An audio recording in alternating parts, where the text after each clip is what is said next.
주시옵소서. 모든 영광 하나님께 올려드리오며 예수님의 이름으로 기도합니다. 아멘. 앉으시고요. 오늘 본문 말씀은 열왕기하 20장 1절 말씀입니다. 다 같이 한 목소리로 봉독합니다.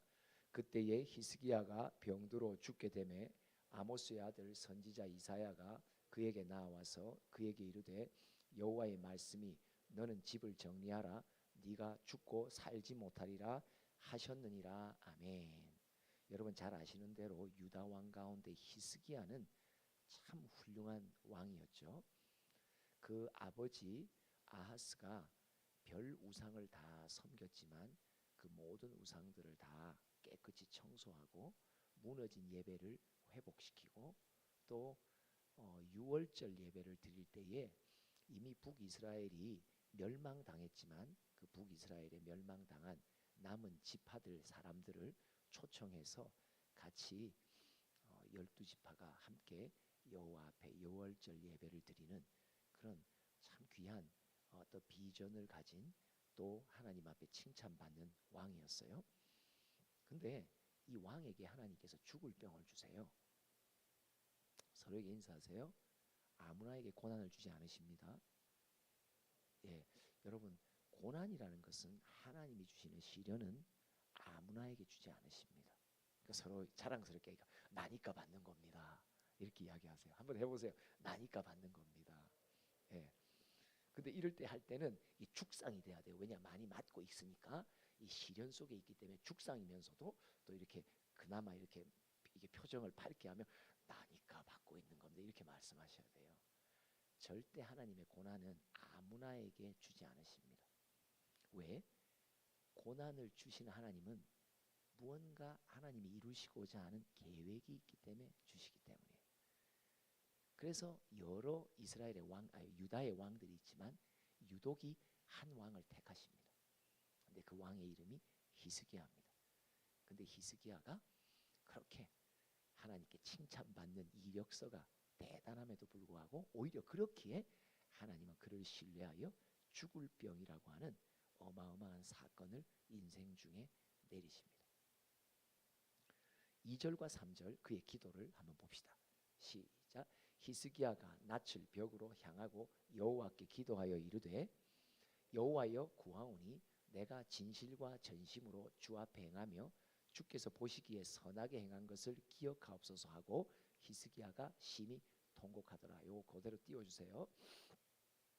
우리가 어떤 시련을 당할 때 내가 주님 앞에 나아갈 간구 하나님 이 시련을 통해서 하나님의 뜻을 이루어지기를 원합니다.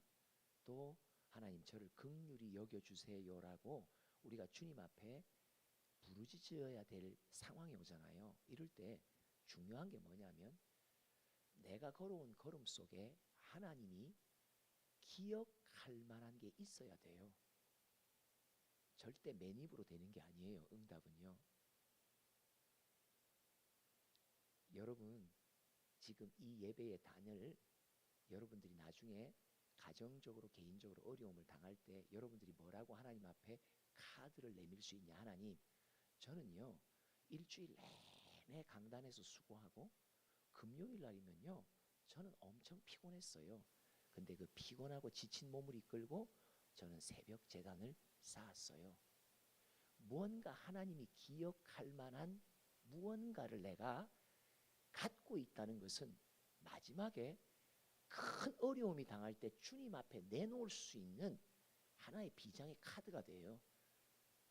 근데 우리가 믿는 이들 가운데 어떤 안타까움이 있냐면 진짜 주님 앞에 나아가 주님의 긍휼과 주님의 은총을 받아야 될 상황이 벌어졌어요. 사건이 벌어졌어요. 근데 주님 앞에 나아갈 때 기도할 때 근거가 없는 거예요. 이 종을 불쌍히 여겨달라고 주님이 물으세요. 무엇을 근거로 내가 너를 긍휼히 여겨야 되냐? 무엇을 근거로 나는 너의 기도에 응답해 줘야 되냐? 근거가 없는 거예요. 마치 엘리사 시대에 한 사환이 뭐죠? 그 생도의 여인이 그 남편이 죽잖아요. 죽은 이후에 두 아들과 함께 살림이 어렵게 되죠. 얼마나 어렵게 되냐면 두 아들을 노예로 팔 수밖에 없어요. 빚을 졌기 때문에 채권자가 두 아들을 노예로 사가져갈 수밖에 없는 거예요. 그 과부 여인이 엘리사에게 옵니다. 당신이 알지 않습니까? 죽은 내 남편이 쌓아놓은 뭐가 있다는 거. 그러니까 그걸 근거로 해서 엘리사를 통해 중보를 받아요. 그러나 그 여인의 기름이 하나님의 축복이 그칩니다. 왜요? 그 여인 자신은 쌓아놓은 게 하나도 없는 거예요. 죽은 남편이 주님 앞에 헌신한 것이 카드가 있어. 근데 그 카드가 유효기간이 있는 거예요. 그게 그 남편이 쌓은 헌신의 유효기간이 딱 끝나니까, 유효 분량이 끝나니까 그 여인은 자기가 쌓아놓은 게 없는 거예요. 그래서 거기에 뭐라고 말해요? 안타까운 말이 기름이 그쳤더라. 그저 이후에 간신히 일상생활에 필요만 채움받지 더 이상은 하나님이 공개하지 않으십니다. 히스기야가 병들습니다. 하나님이 허락하신 병입니다. 무언가 이제 앞으로 이 설교 속에서 여러분들에게 이제 말씀드리겠죠. 나타나겠죠. 왜 이 병을 히스기야에게 줬는지 아무에게나 주지 않으십니다. 하나님의 고난은, 시련은 아무에게나 주지 않으십니다. 그 시련을 통해 기도로 매달리는 자, 시련 속에 모두가 다 주저앉지만 너만은 이 시련이 올 때 너는 내 앞에 내 이름을 부를 자야. 왜? 너는 지금까지 살면서 내 앞에서 쌓아놓은 것이 있기 때문이야. 그러니까 딱 말하잖아요. 뭐라고 말해요? 주께서 보시기에 선하게 행한 것을 기억하옵소서. 이 기도를 동일하게 한 사람이 느헤미야잖아요. 느헤미야서에 계속 반복되는 게 뭐예요? 주여 나를 기억하옵소서. 주여 나를 기억하옵소서. 과연 나는 살아오면서 주님이 기억할 만한 것에 헌신의 자취가 내게는 있는가? 순종의 자취가 있는가? 주의 뜻 따라 내가 내 인생을 희생하고 손해본 적이 있는가? 아니면 뺀질뺀질하게 나의 유익만 챙기고 하나님이 요구하시는 바는 뺑뺑 돌며 한 번도 하지 않았나? 기도합니다. 또 계속 이사야 38장에 보면 그의 기도에 또 다른 문구가 나옵니다. 이거는 기도 응답받은 후에 나온 거예요. 시작. 보옵소서 내게 큰 고통을 더하신 것은 내게 평안을 주려 하심이라. 주께서 내 영혼을 사랑하사 멸망의 구덩이에서 건지셨고 내 모든 죄를 주의 등 뒤에 던지셨나이다. 그의 고백 보세요. 왜 이 죽을 병의 고통을 내게 주셨습니까? 그는 뭘 알아요? 이 시련을 내게 허락하신 하나님은 틀림없이 무언가 계획하고 뜻하신 바가 있고 내게 평안을 주려 하심이라. 70년 포로를 유다 민족을 보내시면서 예레미야에게 뭐라고 말해요? 29장 예레미야 뭐예요? 내가 너희에게 주는 것은 재앙이 아니야. 너희가 지금 받는 것은 재앙을 받는 듯이 보여. 그러나 재앙이 아니야. 너에게 소망이 되려 함이야. 너의 미래에 내가 소망을 주려 한다고. 그러니까 시련 속에 있으면서도 믿음이 준비된 자는 시련 속에 주저하지 않습니다. 낙심하지 않습니다. 좌절하지 않습니다. 불안해하지 않습니다. 어떻게 해요? 이 시련 속에도 무언가 주님이 내게 허락하실 평안이 있구나. 무언가 주님이 이루고 싶은 뜻이 있구나. 주님께서 내 미래에 소망을 주시고자 함이 있구나.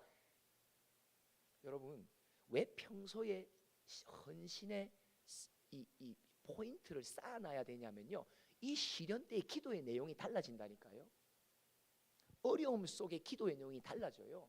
하나님 앞에 뭔가 비장의 카드가 쌓여 있는 사람은요, 벌써 기도 내용이 달라요. 하나님 저에게 이 고통을 주신 것은 보니까 틀림없습니다. 뭔가 주의 이루실 뜻이 있다는 거. 그러니까 하나님을 신실히 신뢰하고 있는 기도의 내용이 나오잖아요. 이미 이전 걸음 속에 뭔가 하나님과의 신뢰의 관계가 돈독히 쌓아져 있는 히스기야임을 볼 수 있는 것입니다. 그래서 응답을 주시죠. 이게 좀 이제 구절 좀 뛰어넘읍시다. 왜냐 잘 아시는 거니까. 몇 년을 더 살게 하세요? 15년을 더 살게 하십니다. 그리고 그 징표로 해시계가 10도로 뒤로 물러가는, 다른 말로 말하면 해와 달의 운행이, 이 모든 천의 운행이 어떻게 돼요? 거꾸로 10도가 물러집니다. 이거는 세상에서 일어난 적이 한 번도 없는 사건이에요. 뭘 말해요? 하나님이 히스기야에게 주신 이 죽음의 병, 이걸 통해서 주님이 작정하신 계획이 있다고. 맞아, 너 정확하게 봤어. 너 정확하게 내 마음을 읽었어. 그래, 내가 너에게 고통을 준 거는 평안을 주려 함이야. 너뿐만 아니라 너의 나라와 너의 가정과 너의 공동체, 이 나라에 평안의 복음을, 평안의 소식을 전하고자 하는 거야. 잘 알았다고, 캐치했다고.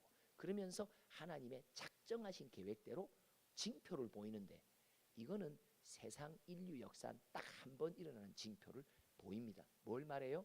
하나님의 작정하신 뜻이 이 사건 속에 있다는 것을 나타내 줍니다. 오늘 제목입니다. 다 뜻이 있습니다. 하나님, 여러분 이유가 있습니다. 이렇게 하세요. 다 뜻이 있습니다. 이유가 있습니다. 맞습니다. 내 인생 속에 어떤 아픔과 슬픔의 사건이 있어도 로마서 8장 28절, 주를 사랑하는 자 곧 그 뜻대로 부르심을 입은 자에게는 모든 것이 합력하여 선을 이룬다라고 하는 하나님을 향한 신뢰가 있는 자, 다 뜻이 있어. 이유가 있을 거야. 지금은 나는 헤아릴 수 없고 내가 다 알지 못하지만, 여러분 내 인생의 걸음의 행적들을 내가 다 알아요? 몰라요? 몰라요. 내가 다 헤아릴 수 있어요? 없어요? 모르고 지나가는 게 너무 많아요. 그죠? 왜 이런 일이 내게 일어나는지, 왜 우리 가정에 이런 일이 일어나는지 다 알 수 있어요? 몰라요. 이유 몰라요. 그러나 그 나머지 내가 모르는 것, 내가 아는 것은 100 중에 0.1도 안 되는데, 나머지 99.999라고 하는 나머지 내가 설명할 수 없고 헤아릴 수 없는 모든 것은 누구의 뜻에 있어요? 하나님만 아시는 뜻 가운데 있단 말이에요. 하나님의 계획 속에 있단 말이에요. 하나님의 이유가 있단 말이에요. 다 뜻이 있습니다. 하면 여러분 이유가 있습니다. 삼창하세요. 시작. 다 뜻이 있습니다. 이유가 있습니다. 다 뜻이 있습니다. 이유가 있습니다. 다 뜻이 있습니다. 이유가 있습니다. 그래서 그가 회복되죠. 치료를 받아요. 그 이후에 낳은 아들이 누구예요? 15년 인생이 더해지면서 낳은 아들이 므낫세예요.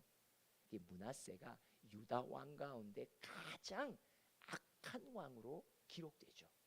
우리는 질문을 해요. 하나님, 히스기야 15년 인생 더 안 줬으면 이런 악한 왕이 안 났을 건데 왜 이런 악한 왕을 낳도록 15년의 인생을 연장해 주셨습니까? 우리는 무언가 하나님의 역사를 우리의 일평생 70년 80년의 생애 속에서의 안목을 갖고 보니까 우리는 다 이해 못해요. 근데 여러분 이제 보세요. 왜 하나님은 므낫세를 15년 연장 속에 탄생하게 했는가? 므낫세 이후에 아들이 누굽니까? 아몬이라고 하는 아들이 왕이 됩니다. 아몬에 죽고 난 뒤에 그의 아들이 왕이 돼요. 그 이름이 따라서 요시야. 예. 자, 그의 행적을 봅시다. 23장 12절로부터 15절. 요시야가 행한 일을 한번 보세요. 다 같이 읽어봅니다. 시작. 유다 여러 왕이 아하스의 다락 지붕에 세운 제단들과 므낫세가 여호와의 성전 두 마당에 세운 제단들을 왕이 다 헐고 거기서 빻아내어서 그것들의 가루를 기드론 시내에 쏟아버리고, 또 예루살렘 앞 멸망의 산 오른쪽에 세운 산당들을 왕이 더럽게 하였으니 이는 옛적에 이스라엘 왕 솔로몬이 시돈 사람의 가증한 아스타롯과 모압 사람의 가증한 그모스와 암몬 사람의 가증한 밀곰을 위하여 세웠던 것이라. 이러면서 지금 요시야가 히스기야가 했던 행적보다도 몇 배의 행적을 지금 행하면서 이스라엘 땅, 유다 땅, 예루살렘 성전, 더럽혀진 우상들을 다 제거하는 큰 개혁을 시작합니다. 그러면서 22절, 23절 또 읽어봅시다. 시작. 왕이 또 석상들을 깨뜨리며 아세라 목상들을 찢고 사람의 해골로 그곳에 채웠더라. 계속. 또한 이스라엘에게 범죄한 느밧의 아들 여로보암이 베델에 세운 제단과 산당을 왕이 헐고 또 그 산당을 불사르고 빻아서 가루를 만들며 또 아세라 목상을 불살랐더라. 근데 신기하게 요시야가 행한 것 가운데 유다 땅에서만이 아니라 오히려 그 이전, 이게 거의 한 300년 이전이거든요. 이 북이스라엘의 초대 왕이었던 여로보암이 북이스라엘 베델에 세운 제단과 산당들까지도 다 제거하는 일을 해요. 다른 말로 말하면 요시야 왕이 왜 귀한 왕이냐면 남유다뿐만 아니라 북이스라엘의 우상 제거까지 다 감당했던 왕으로 나타납니다. 자, 25절 또 이어서 볼까요? 25절 봤나요? 22절, 23절 시작. 사사가 이스라엘을 다스리던 시대부터 이스라엘 여러 왕의 시대와 유다 여러 왕의 시대에 이렇게 유월절을 지킨 일이 없었더니, 자, 요시야가 유월절을 지켰는데 사사 시대부터 시작해서 이스라엘의 여러 왕과 유다의 여러 왕 시대를 통틀어 요시야 왕처럼 유월절을 온전히 주님 앞에 기쁨으로 섬긴 이가 없다. 칭찬받죠? 23절 시작. 요시야 왕 18째 해에 예루살렘에서 여호와 앞에 이 유월절을 지켰더라. 그리고 25절을 마무리해 봅니다. 시작. 요시야와 같이 마음을 다하며 뜻을 다하며 힘을 다하여 모세의 모든 율법을 따라 여호와께로 돌이킨 왕은 요시야 전에도 없었고 후에도 그와 같은 자가 없었더라. 히스기야가 죽을 병에 걸리고 그 죽을 병의 속에서도 그래 낙심하지 않고 그가 주님 앞에 헌신했던 근거를 내세우며, 주님, 제가 평생토록 주님 앞에 행했던 것을 이때 기억하셔서 나를 불쌍히 여겨달라고. 그 기도가 응답받아 15년의 인생이 연장됩니다. 그 연장된 인생 속에 므낫세가 탄생하고 므낫세의 아들이 아몬이 탄생하고 아몬의 아들로 요시야가 바야흐로 탄생합니다. 그래서 요시야가 유다와 북이스라엘 통틀어서 하나님 앞에 가장 기쁨이 되는 일꾼으로 기록됩니다. 히스기야의 죽을 병의 시작입니다. 히스기야에게 주신 죽을 병이라고 하는 큰 시련으로부터 시작되어 결국은 이스라엘의 역사 가운데 요시야 왕의 탄생을 통해 모든 나라의 영적인 부흥운동이 일어나는 계기가 됩니다. 근데 신기한 건요, 이 요시야 왕이 탄생될 거라고 하는 예언이 언제 일어나냐? 300년 전에 일어납니다. 자, 열왕기상 13장 1절과 2절을 봅시다. 시작. 보라, 그때에 하나님의 사람이 여호와의 말씀으로 말미암아 유다에서부터 베델에 이르니 마침 여로보암이 제단 곁에 서서 분향하는지라. 한 선지자를 하나님께서 보내요. 그런데 누구에게 보내냐? 북이스라엘 초대왕 여로보암에게 보내요. 그죠? 그러면서 뭐라고 말하냐? 여로보암이 베델에 세운 그 금송아지를 갖고 책망하시는 하나님의 말씀을 전해요. 그리고 난 뒤에 그가 2절에 뭐라고 말하냐 하니까 이렇게 예언을 합니다. 다 같이 읽어봅니다. 2절 시작. 하나님의 사람이 제단을 향하여 여호와의 말씀으로 외쳐 이르되, 제단의 제단아, 여호와께서 이와 같이 말씀하시기를 다윗의 집에 요시야라 이름하는 아들을 낳으리니 그가 네 위에 분향하는 산당 제사장을 네 위에서 제물로 바칠 것이요 또 사람의 뼈를 네 위에서 사르리라 하셨느니라 하고, 이 예언이 진짜 요시야라는 왕이 탄생되고 왕으로 세워지기 300년 전에 예언이 됩니다. 근데 실로 300년 후에 요시야가 태어나고 누굴 통해서? 히스기야의 혈통을 통해서. 그러니까 여러분 300년 전이면은 히스기야가 낳기도 전이에요. 그렇죠? 이 300년 전이면은 솔로몬의 왕 아들 르호보암 시대예요. 그러니까 아직도 왕의 대가 줄줄이 가야 되는 오랜 세월이 남겨져 있어요. 근데 이미 300년 전에 하나님은 여로보암에게 저주와 책망을 하실 때 누구 이름을 내세웠냐?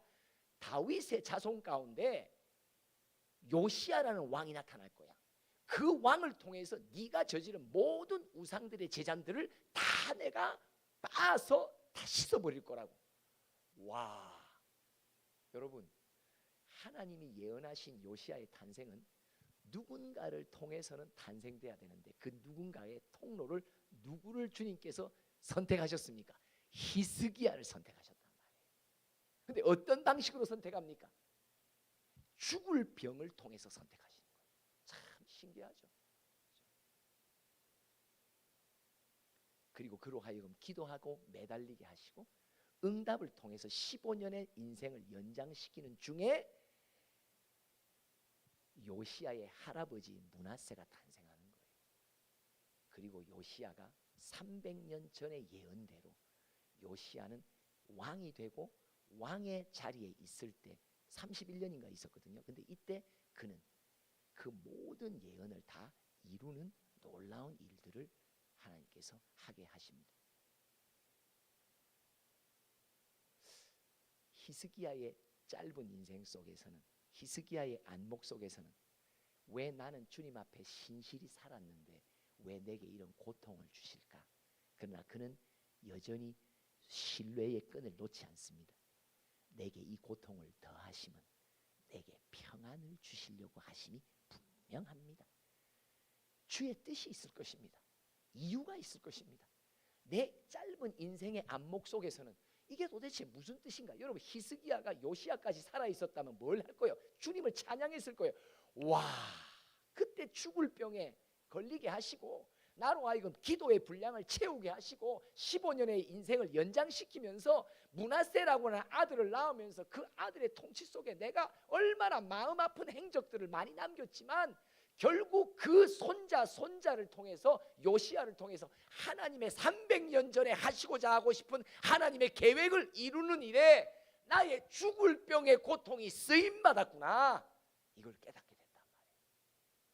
여러분, 우리는 죽기 전에 내 인생 속에 하나님이 허락하신 시련을 통해 어떤 계획을 이루실 것이에 대한 것도 다 모릅니다. 우리가 죽고 히스기야가 죽고 난 뒤에 4대째 3대째 돼서야 비로소 왜 하나님이 히스기야에게 죽을 병을 주셨고 왜 하나님이 15년을 연장하셨는지 그때서야 알기에 우리 한 사람의 인생은 긴 하나님의 역사 속에서 점 하나도 안 되는 나는 이 점이라고 하는 내 인생 속에 일어나는 온갖 고통과 사건 속에 이것이 도대체 주님의 무슨 뜻일까? 어떤 이유일까? 우리는 다 모릅니다. 왜요? 그 뜻을 이루고 그 이유가 펼쳐질 때까지 우리는 살고 있지 않기 때문이에요.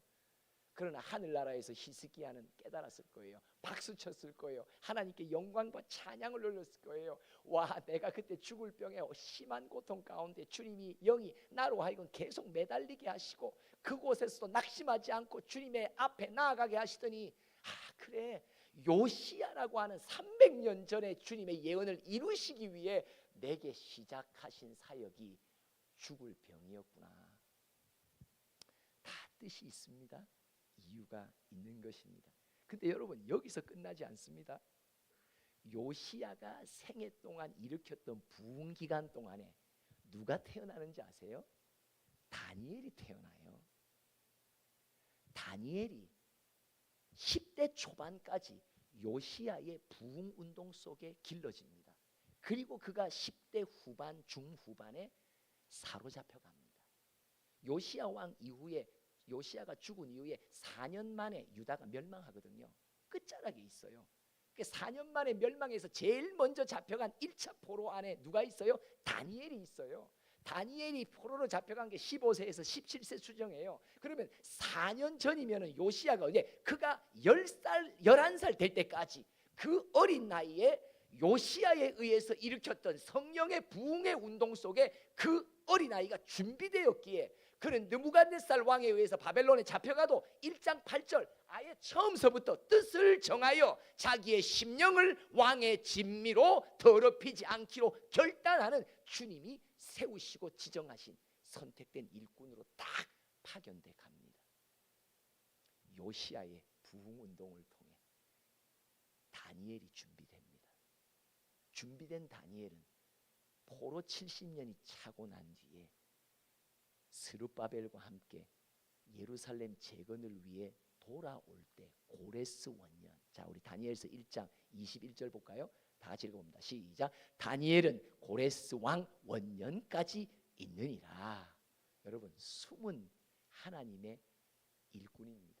70년이 찰 때 9장에 보면 70년이 차는 그때에 유다 포로로 잡혀간 어느 누구도 하나님의 70년의 약속을 깨닫는 자가 하나도 없었습니다. 근데 9장에 다니엘이 이때가 70년이 찬 때구나 하면서 하나님 앞에 마지막 금식하며 기도가 시작됩니다.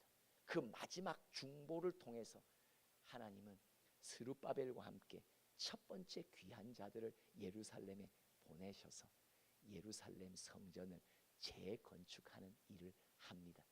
이때 숨어있는 보이지 않는 하나님의 일꾼이 누구였습니까?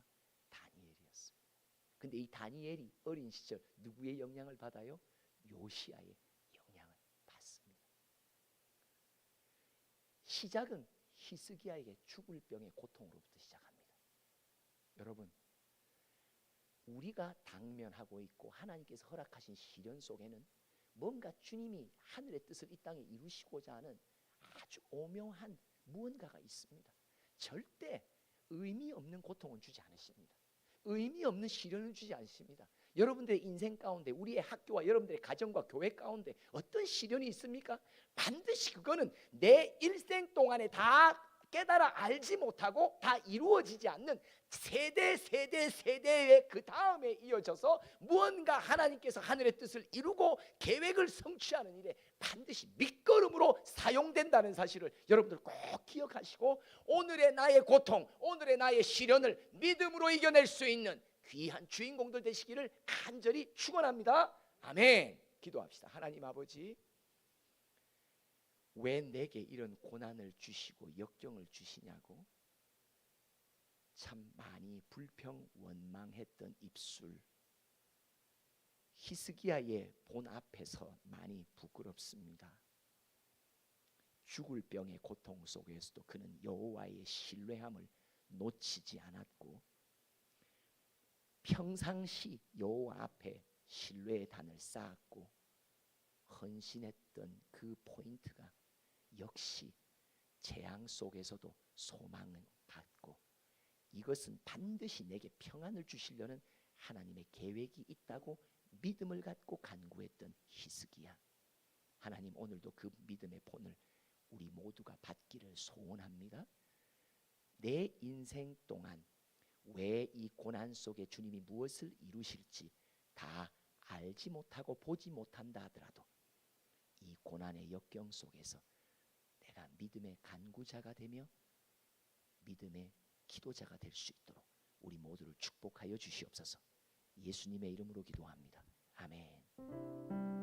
하나님, 한 번도 나를 실망시킨 적 없으시고 하나님은 신실하신 분이십니다. 하나님은 고난 속에서 무언가 일하고 계십니다.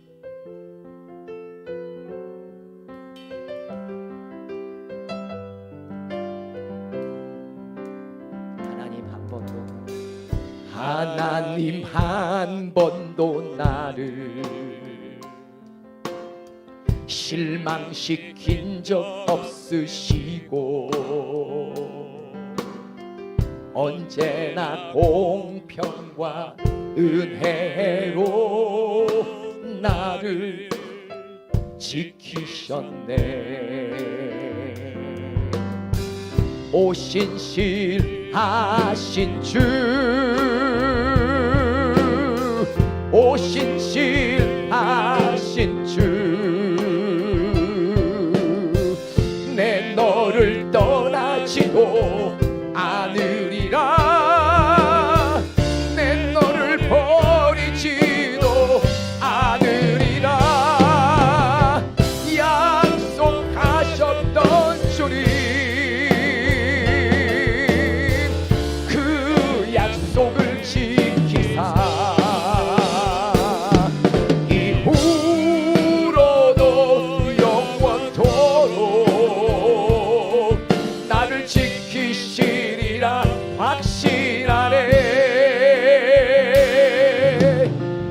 지나온 모든 세월들 돌아보아도 그 어느 것 하나 주의 손길 안 미친 것 전혀 없네. 오 신실하신 주,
실수하지 않. 우리 두 손 높이 들고 찬양합니다.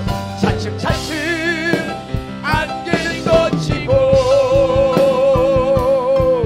하나님 지으신 빛이 뚜렷이 보이리라. 가는 길이 온통 어둡게만 보여도 하나님은 실수하지 않. 우리 주여 삼창하며 기도합니다. 주여